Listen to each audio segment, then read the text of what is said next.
This panel follows on nicely, I think, from what Zanny was talking about with her guests in the previous panel.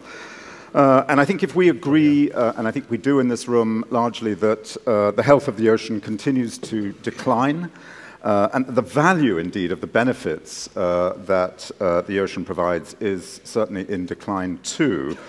Obviously, that puts many businesses and ocean-related businesses at risk. Fisheries, shipping come to mind, but of course many others. And that, of course, human activities are the primary cause of much of that. Then how do we change the way that we do business in the ocean? That is the question that we're trying to address. And to help me do that, I've got four distinguished panelists. Let me introduce them. Ruth Bumfrey, who is Chief Executive of the Lloyd's Register Foundation. Richard Spinrad, who is Undersecretary of Commerce for Oceans and Atmosphere, and jointly Administrator of NOAA, the National Oceanic and Atmospheric Administration in the US. Welcome to you both. Jose Pinheiro, who is Country Manager, Southern Europe, and Project Director for WindFloat Atlantic, Ocean Winds. Welcome, Jose. And, of course, last but not least, Thiago Pittet Cunha, who is Chief Executive of the Fundação Oceano Azul Foundation. So welcome to you all, and let's jump straight into this discussion. Ruth, I thought let's start with you, and I guess the transition to a sustainable ocean economy is really still in its infancy. I think this is what this whole, in a sense, this whole conversation is about. And it really is becoming clear, I think, that there is a lot of further industrialization that's happening in the ocean at this moment and is planned to happen. So, given that, and given the deterioration of the ocean health, given that, what is the future ocean economy that we want, really, do you think? Thank you. Thank you so much. And also thank you to everyone in the audience for coming to care about this. So the vision that we have is about opportunity. What would be wrong is to polarize the elements of blue and the protection of the ocean against the elements of economy and against people. So I'm looking for a people-centered economy. And when I say a people-centered economy, that's an economy which brings to the table all elements of society. It gives an opportunity in the ocean economy for safe, decent, fair, nature-positive jobs. And that is a possibility. This is a possibility. Now, all of that is set in the context of 2 billion extra people on this planet, a changing climate, which is going to change and is already changing, and our nature engineering needs to not only try and mitigate that, but also be resilient against that. So when we bring these people to the table, and I'm talking about people from different geographies who are poor at the moment, I'm talking about women, I'm talking about all the economic change makers who need these jobs. When we do that, we also need to bring engineers to the table. Because what we're talking about in making a changed system is a complex engineered system which has people at the heart of it, but engineers are the people who actually have to build things out. They have to build they have to build our new economy. They have to build the new shipping. They'll have to build the new zero-carbon energy products. They'll have to take the science and the knowledge that we heard so much brilliance about yesterday and all that data, and they have to actually make products and services on the back of that to keep us fed, to keep us warm, to keep our shipping lanes open. That's a very big challenge. So that's my vision. Is that it's a vision which brings those people to the table. It brings them in a safe way. And the opposite of the vision is an economy which leaves people behind, which leaves a large part of the world behind and leaves them in the worst jobs possible. And I just wanted to say that the ocean economy at the moment is the most dangerous place to work. 100,000 fishermen every year die bringing us the fish on our table. So it's the most dangerous and the worst place to work. So we have to make a change in the kinds of jobs that we produce. So that's the opposite of the vision. Well, two things that come out of that to me, if I may. One is I think I'm so glad you raised geographies and different geographies, because there is a tendency, I think, in these panels, particularly when we're in Europe, to think about Europe and to think about America, which is very important. But certainly, we were discussing earlier, Indonesia, a recent release to Blue Economy plan. And I have to say, looking at that plan, the focus was on the economy, not on the blue. And there are obvious reasons why that is taking place and taking shape, because Indonesia is relatively a developing country that needs jobs and needs income and relies on the ocean for that. I wonder if you'd just reflect a little bit on that question. I mean, how do we bring that sustainable vision to a place like, sort of the global south, where there are different... I think I turn it around and say we don't bring anything to the global south. I absolutely agree with you. How is that vision the problem is, and it's not a problem, there's an opportunity that is for people in the global south to take and to make for themselves. There's some enabling that we need to do. We need to be less selfish with the way that perhaps we grow out the opportunity, and understand that if we don't have an equitable transition, if we don't enable the opportunity by being less selfish with, where we hold the resources ourselves, we're just going to create a massive problem for the future. It's going to, if people don't get jobs, you know what happens. You can see all around the world where the youth do not have good jobs. They find other things to do, and actually, why wouldn't we enable that? Why wouldn't we make that transition? So I think good on Indonesia. So 270 million people, I think? 270 million people. That's a population. That's a huge population to feed and find jobs for. Yes, absolutely. Well, thank you for pointing that out, very well pointed out. Rick, can I come? I want to come back to you as well and just ask you how you're going to articulate that vision in a bit more detail, because I think that's important. But Rick, can I just come to you and just sort of ask you that same question, really? Sure. How is the US approaching the transition to a sustainable ocean economy? Yeah, thank you. First of all, Charlie, thank you for this opportunity, and thank you to The Economist for setting the stage, literally, for having this discussion. And I'd like to launch off Ruth's people-centric response, because I think that's an important component in combination with what I would characterize balancing environmental stewardship with economic development. 20 years ago, I was running the United States National Ocean Service, and we decided at the time to put all of the data, ocean data that we were collecting, out on the web. This was a new thing. People weren't doing that. And my phone immediately rang, and a small business operator called me and said, "I'm going to sue the United States government because you are competing with the private sector." I said, "How exactly are we competing? This is public data being put out on a public website." He said, "That's what I do. I put out public data, and I charge a subscription for that." And I said, "Sue away. I don't think you have a business model or a leg to stand on." To the credit of that entrepreneur, he recognized that what he needed to do was develop an added value product. In this case, it was actually a service provided to the competitive sport fishing tournament industry to take fundamental ocean data, apply his protected intellectual property to develop a forecast system that was useful to this industry, and it's a thriving business now. That is what we would call the new blue economy. Right. It's an economy based on intelligence, environmental intelligence derived from data. That's where there is extraordinary opportunity for economic development right now. So I guess the obvious question that comes from that to me is data alone sufficient to really drive a major change in the economy? I mean, market forces will, to some degree, take that data and use it as you suggest it will. And I guess this comes also to a question about the difference between the American approach to the blue economy and the European approach to the blue economy.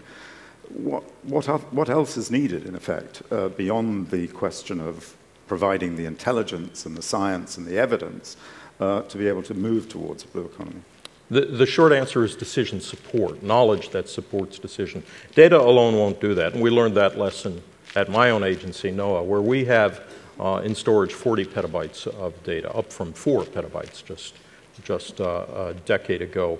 And we felt originally that if we made the data available, that would stimulate the economic development. It did not, because just making the data available is not the answer. And the big web services, the big cloud services, were there to provide the data, but a flat file of sea surface temperature won't make anybody any money of and by itself. It's the interpretation of those data, the value add of intellectual interpretation, the new knowledge. And so that service provision, tailored to requirements or needs or market analysis, is where there is money to be made.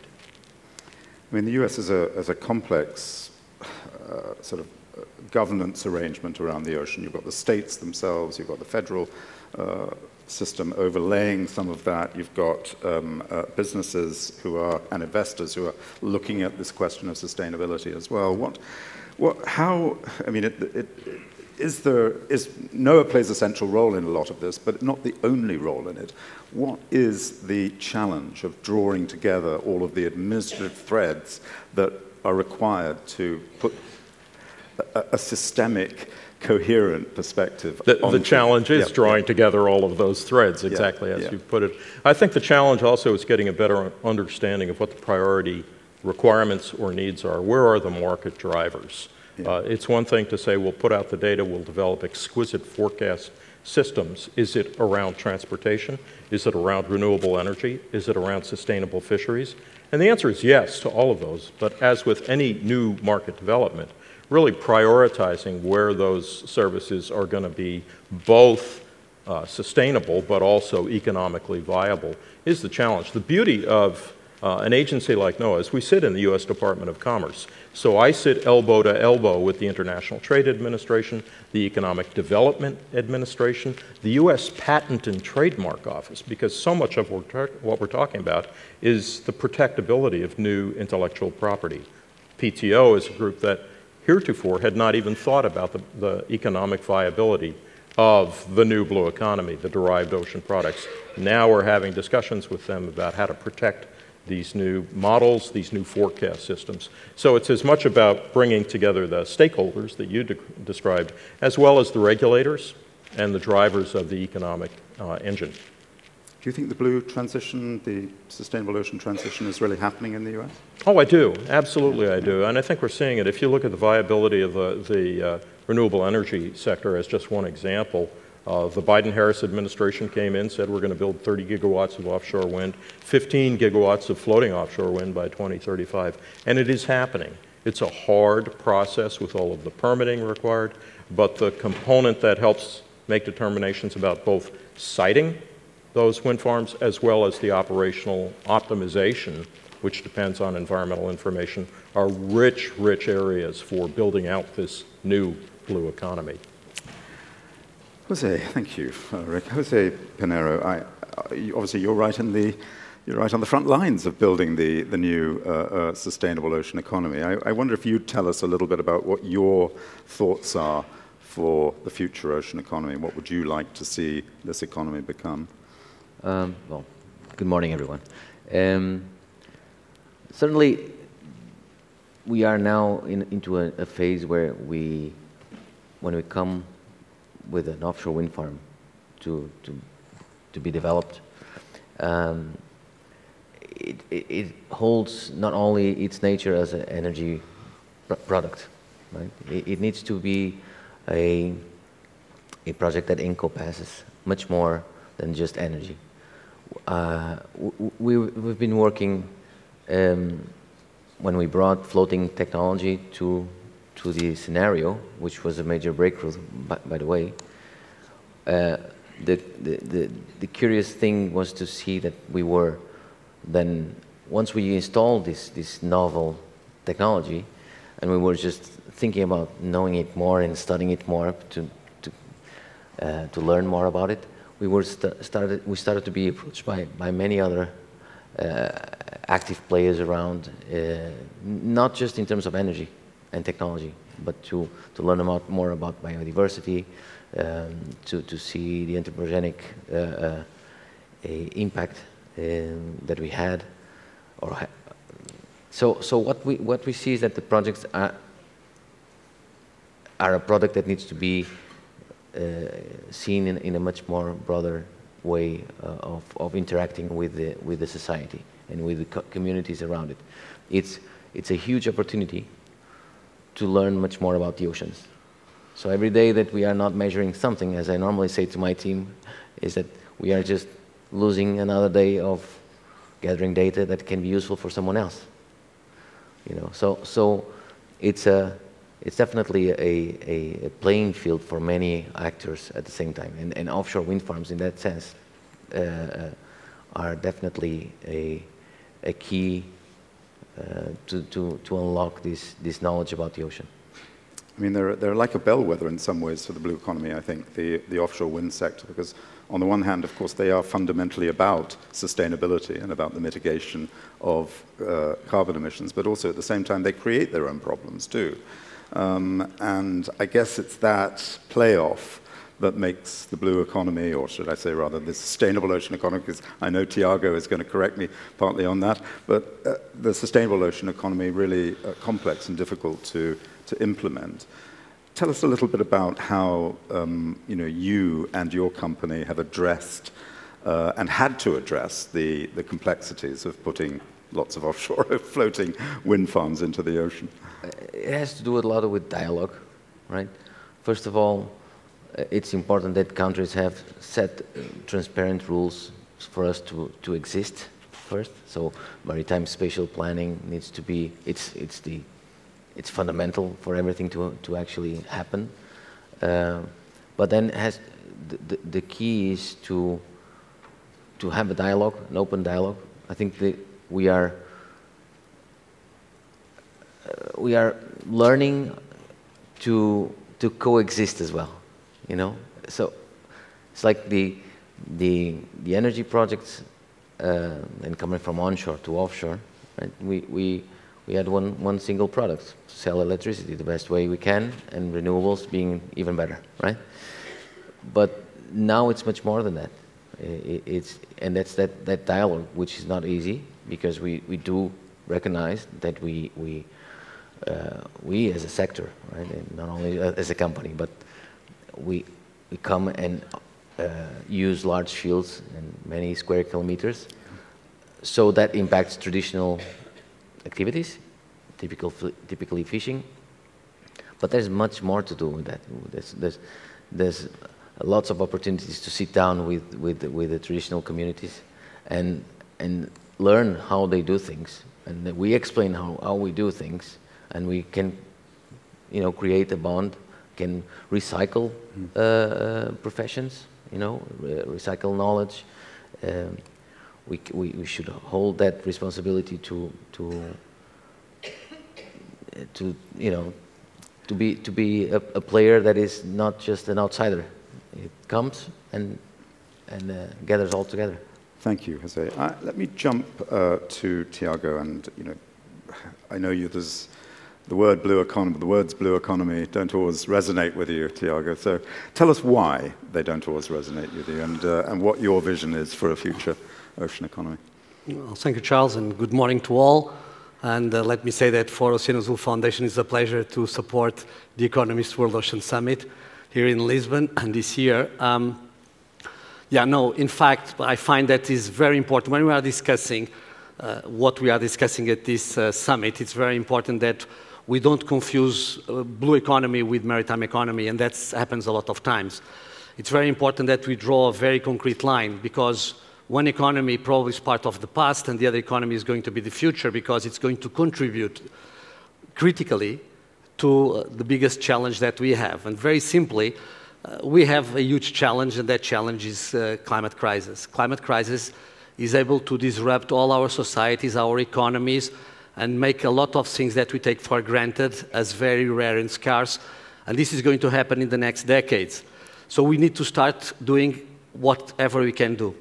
And what can we do? Well, do we have a plan? I think so. The plan is Paris, but Paris is not being fulfilled as it should. And so we have a problem here as well. And what does Paris tell us? Paris tells us that our only solution is decarbonization. So decarb is the way to face climate crisis. So the word carbon is really the key, I think, word for everything we discuss when we discuss the future ocean economy, the blue economy. The blue economy is the one that will decarb, because that's where the ocean will have an important role in this century. The ocean will contribute decisively to decarb our economies and our societies. So carbon is as important for us in the 21st century as gold was in the 19th century and before. We could do everything with gold. We needed gold for everything. That was our currency. Carbon is going to be exactly the same, because we will desperately need to control carbon. So instead of looking for carbon as we looked for gold, we have to do the opposite during this century. And that's going to be, it's very interesting. It's an inversion of the way we normally think. We don't want to accumulate, in this case. We want to, in a way, reduce or even get rid of. And that's where the ocean is going to be critical. It's going to be critical, I think, on two ways. Through nature-based solutions, that everybody knows what I'm talking about, but through economic-based solutions as well. Non-economic-based solutions, of course, we have the energy that was now referred. European Union considers that there will be more gigawatts of renewable offshore energy than onshore wind energy after 2030. So the ocean will be decisively for our energy mix, that's clearly, and for our energy security, by the way, looking at the geopolitical situation of the world. But we also have transport. Transportation is critical, and the ocean is very efficient because this ecosystem service that the ocean provides to the industry, we don't need to build tunnels, motorways, or highways to transport goods in the ocean. We just need a ship. And because the ship float, because of the ecosystem, the abiotic ecosystem service, actually what we have there is that we transport much more mass with less energy. So shipping can be part of the solution, but today shipping is still part of the problem. And we know that because of the emissions, because of NOx, because of SOx. So we also need to be very innovative in that area of shipping because we want to get rid of that carbon again. And finally, food, of course. Everyone now starts speaking about blue food. That has been, yesterday was discussed here a lot, and that's very positive and very good because we will need to feed 10 billion people in 2050. We need more proteins. We probably need more 30% proteins than the ones we actually consume today. And if we are going to remove them from agriculture business as usual, we won't be able to meet Paris. So we'll need probably to use more the ocean as well for that. And that's where I think the ocean can also have a very good opportunity there, especially if we focus on those blue foods that actually remove carbon from the ocean, which desperately needs to get rid of carbon as well. So you're talking about two solutions, some economic-based solutions and nature-based solutions, and with a focus on climate change. I guess I would add that one of the things that seems to be left out of the ocean discussion a great deal is this ongoing industrialization of the ocean. It's kind of the fourth pillar from pollution, climate change, and biodiversity loss that doesn't seem to be discussed as much as perhaps needs to be. And the approach to the management of that increased industrialization in a sustainable way is clearly a problem, clearly a very difficult problem to resolve. And I just wondered, just at a philosophical level, from a sort of market-led change that perhaps we, seem to agree in most ways is a really important component of the change, whether or not actually the market is going to get us to the change that we need quickly enough. Tiago, I just wonder if you would answer that first, because I think it really is an important philosophical question. I want to be very brief so that I also don't take much time, but it's true that it's very important that we discuss the future and how the economy of the ocean can contribute to the overall economy of the planet. And it's important, the innovation, it's important, this transition to a green economy. But we also have to discuss how we decommission the old economies. We have to talk as well. We need conferences to speak how we will stop having offshore oil and gas. If probably we should not have more licenses in the future for it. And how we can probably stop bottom trawling. And how we should not start under our watch and when we are so concerned with these issues with seabed mining. And so these are the issues as well that need to be discussed. I know it's less positive to discuss that part, but probably they are also part of the problem. And it seems to me to be enormously important that that transition of existing industries in and around the ocean, or ocean-related industries, happens and happens quickly. And I think finding the mechanisms to do it is important. Rick, I wonder if you'd just pick that up, and what do you think is... What's going through my mind is we need to think in what time frames we're talking about. So most of the folks looking at the kind of economic development issues tend to think in shorter time frames than, say, a climatologist might think of in terms of what sea level rise is going to do over the next 30, 40, or 50 years. So, and part of why that turns out to be a sticky problem is the skill with which we can look at long-term projections is not very good. It's getting much better, And so it's a lot easier to deal with the economic challenges of the immediate future rather than the longer term. But if we're going to look at the carbon-based economy, we've got to be looking at the decadal kind of timeframes, not what's going to happen next quarter. Well, shipping decarbonization is an obvious example, Ruth. I wonder if you'd just comment on that, because that doesn't seem to be proceeding as quickly as it should be. Absolutely, absolutely. Well, what I'd like to say is that shipping is a very old-fashioned industry. And I want to give some hope in this room, because if shipping can change, anyone can change, right? Right? And shipping is changing. So shipping is a complex system. If you think about what's our global economy made up of? Essentially, it's trade, and that trade started when ships started. You know, Lisbon was founded by the Phoenicians. They didn't come from around these parts, right? People get on boats and they move around. And the challenge, when you have to take a ship from A to B to C, that's a global challenge of standardization and jobs, right? Because you can't set out with an ammonia-fueled ship and land where there's no ammonia, right? You just get a pile-up of ships somewhere. So this is a question of cooperation, and that cooperation is happening. So the shipping industry is going through a period of radical visioneering, right? Visioneering, is that a thing? Anyway, visioneering. And it's creating these green corridors, right? And it's trying to secure investment in these green corridors that take ships from A to B to C. And behind every port, so coming into a port, there's a whole set of people that have to fuel the ship. The ships are carrying fuel as well. Where is that fuel coming from? It needs to come from the zero-carbon economy. It needs to be generated through solar, through wind, through alternative means. It needs to be hydrogen. At the moment, the technologies, we have some technologies there. You know, we have some limited technologies.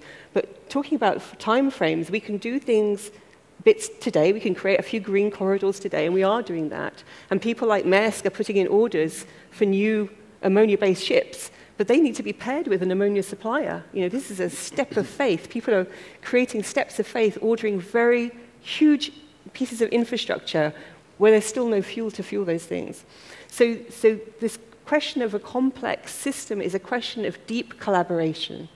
Because if everyone doesn't step up, if the offshore wind suppliers don't start to say, right, where is my fuel going to go? Which parts of this system can we unlock quickest?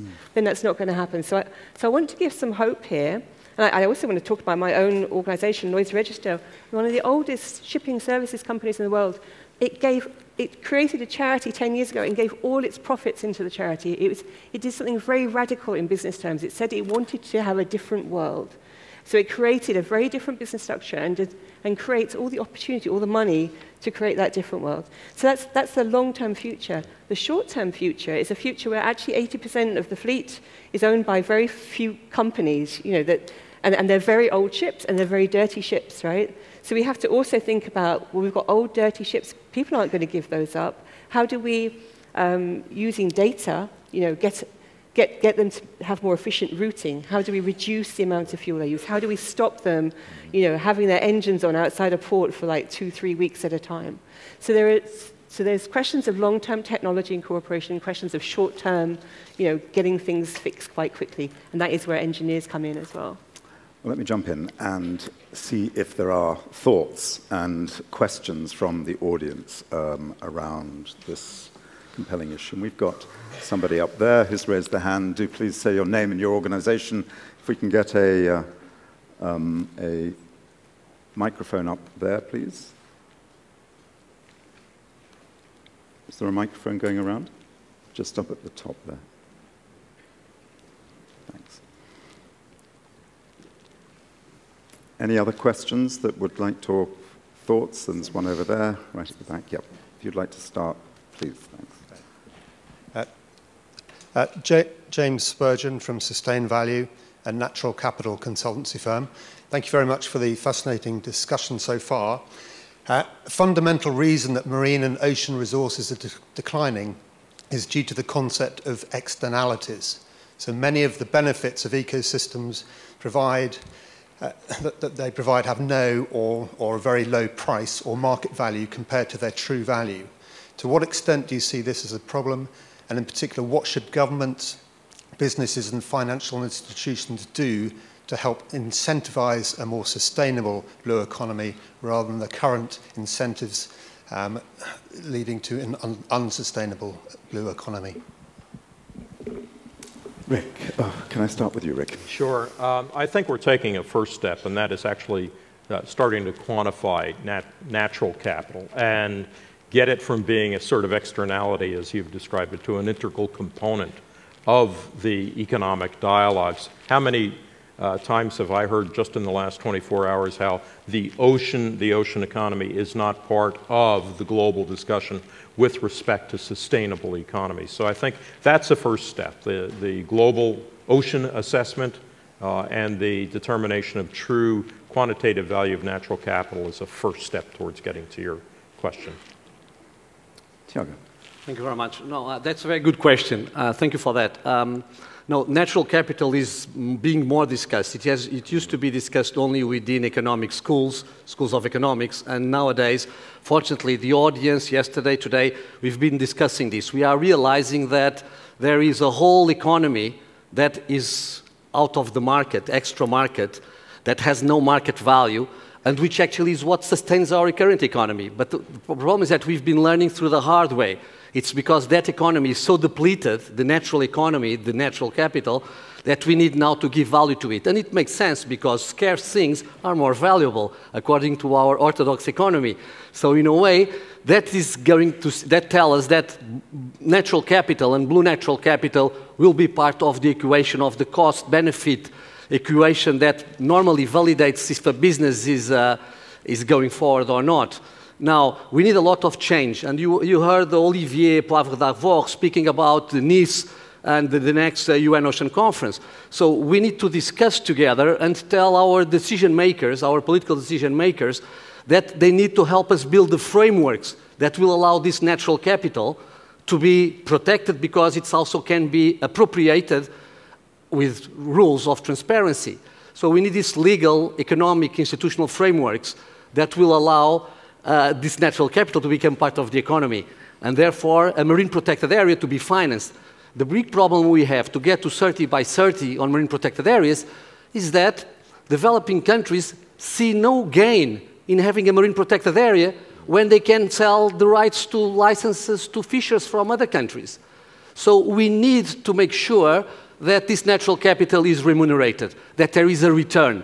That's how the corporate world can invest in nature, and that's what really will make the trick for the 21st century. So I would go in that way, in that direction.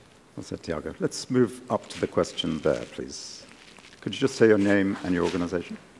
My name is Mike Carroll. I own a company called Legit Fish in Boston, Mass. We run a traceability system based upon government seafood data. We've been doing it for a number of years. We provide complete transparency to retail and consumers on the origin of their seafood products and address issues of IUU in seafood. We struggle to access certain data elements from NOAA, and I just wanted to raise this. We need certain data elements to prove origin, and NOAA's interpretation of the Magnuson-Stevens Act often stands in the way of our ability to get access to the data. You might have already heard of this. So we're wondering what NOAA is doing at this point to help companies like myself access this data to carry out the programs we're carrying out. A good example right now is we have the NOAA SIMP regulation, we have the NOAA FSMA regulation. Each of those require that the importers of seafood send this data through the supply chain, but NOAA is not willing to share those same data elements a lot of times through their system. So I'm just wondering what NOAA plans to do about that data access issue. Yeah, thank you for that. And you've raised a really important point with respect to both the access to the data and the appropriateness of the data, if you will. And I would argue that part of the process, as you are, I'm sure, well familiar, the SIMP program is undergoing a potential expansion right now, and we want to make sure that we're having the dialogue to expand it appropriately. It would be one thing to say expand to all species. Well, that's not necessarily realistic, nor is it responsive to the industry capabilities, nor our capabilities. But it's my objective to try to be as transparent as possible on the data. I think having the dialogue with industry about what is an appropriate way to make those data available. And part of that, I think, is to incorporate those data into a broader database, if you will, an ocean database, which I feel very strongly about. We have tended to segregate. This is a physical oceanographic piece. We're going to use this for climate purposes. This is an ecosystem observational system that we're going to use only for fisheries or MPA designation. We need to get past that. That will probably open up quite a bit of the data if we do it on a more comprehensive basis. So we have one question down here and one up there, and I think that will probably be it. If you could ask your question, please. Hello. Christoph Harwood from Simply Blue Group. We're project developers working with the oceans on climate change. If you look at 1,000 gigawatts of offshore wind by 2050, maybe more, we're talking about 500,000 square kilometers of sea that you would call industrialized. I would suggest that there is an opportunity in that industrialization, in that it creates zones where perhaps biodiversity can move on and have some space, and therefore I wonder whether the words like industrialization of the sea is a positive word, when actually, as we start working with the oceans on climate change, we can actually see opportunities around that. I wonder if you'd reflect on that, Ruth. Thank you. Yeah, I completely agree with the sort of principle of what you say. What we would like to see is proper marine planning, proper planning of these elements, not just for how we grow them, how we have multiple uses in those spaces. And later on there'll be a session on seaweed at 5 o'clock today, and the way we're conceiving seaweed farms in the offshore space at the moment. Also, we're going to have a session later on about engineering, nature positive engineering. So, we've been talking to Ørsted about, they have ideated how as they put out their offshore wind, how do they create new types of engineering which is more likely to be positive to the ecosystems around it, to actually have a positive effect on the ecosystems around. What's missing from my perspective is standardization. So what we have is 100 different projects around the world, thousands of different projects, each one claiming environmental benefits, claiming nature positivity, but we haven't actually got good measures of that. We're not able to measure and prove that. And until we can measure and prove that, we can't teach that out in our engineering schools. So I think there's a missing link for me. I absolutely agree with what you're saying, but there's a missing link because we do need to base that on data and evidence. We can't just make claims which can't be substantiated. So I agree that, but we have to do some work there with the scientists to substantiate those kind of claims. Jose, briefly, yeah. We've got 2 minutes left. Yes, Jose. All right, so very quickly. Industrialization is not a bad thing. It took us here. So, but the standardization of how to actually award big pieces of land, let's call it like that, in seabed rights, is key for one needs to be awarded, taking into account its coexistence again, not just because it's the lowest cost of energy. It's, of course, important to deliver affordable and renewable energy to everyone, to societies in general. We all agree about that. But it's also how that project actually is going to bring value to the entire, more local or regional, economy. And those should be seen by the governments as very important criteria of award, which is non-price based.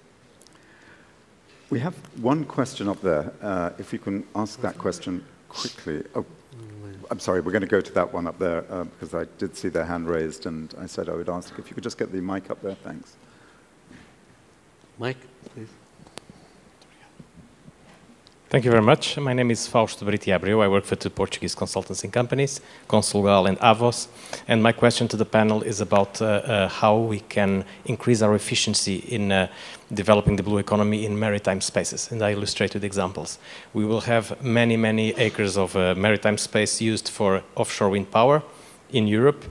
Should you not be focusing also on developing on those same spaces other economic activities like aquaculture or the installation of artificial reefs? Without increasing environmental impact, we increase the GDP that's produced and jobs in coastal communities. For example, in shipping, we have ships traveling all over the world at each moment. Should they be equipped with sensors for environmental monitoring, atmospheric monitoring, and that can then be produced, be transformed into value-added products that can be sold and other. Thank you very much. Thank you. I think that's a segue, in a way, to the last question. Does anybody else just want to take from the US I have a very short answer to that. Excellent. And that, I think part of it, it's not as, I don't think it's going to be as specific to your question as you might like, but if I could ask a quick show of hands, how many investors, venture capitalists are in the audience? Yeah, that's what I thought. Okay, I could count them on one hand.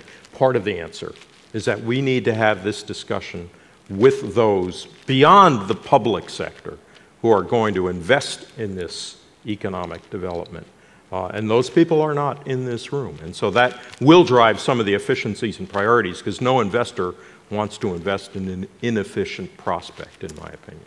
So I think that's part of the answer. Well, we've ranged far and wide over this question and probably not even really scratched the surface. And I hope that the rest of the event and many of the side events happening today and tomorrow will, I think, address aspects of this particular question. But thank you to my panelists. We have run overtime. To Ruth Bomfrey, Chief Executive of Lloyd's Register Foundations, Richard Spinrad, I do apologize, Head of NOAA, and Undersecretary of Commerce for Oceans and Atmosphere, Jose Pinedo, from the Float Atlantic Ocean Winds, and Tiago Peter Cunha from Oceania Azul. Thank you so much to all of you. Thank you.